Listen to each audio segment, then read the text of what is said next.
জয় শ্রী রাধে সুধী গৌর ভক্তমণ্ডলী, আশা করি সকলে সুস্থ রয়েছেন, ভালো রয়েছেন। তো দেখেন আজ আমি কোথায় বসে রয়েছি।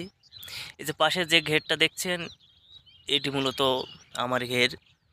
এই ঘেরটি এবছর আমি প্রসেসিং করছি, ঘের করব। এখানে চিংড়ি মাছের চাষ হবে।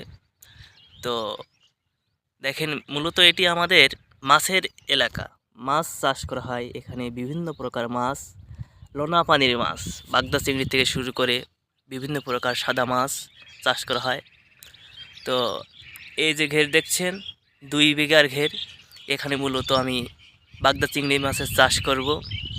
তো আপনারা যদি একটু আশীর্বাদ করেন, দোয়া করেন, তাহলে হয়তো মাছ চাষ করতে পারবো। তো আমার যে এলাকা, এই এলাকার যে পরিবেশ চারিপাশের, এটি আপনাদের দেখানোর চেষ্টা করলাম।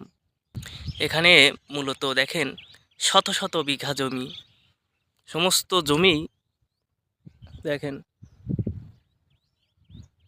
এখানে প্রত্যেক জায়গায় বাগদা চিংড়ি মাছের চাষ হয়। কপোতাক্ষ নদের পাশেই এই ঘের এলাকা অবস্থিত।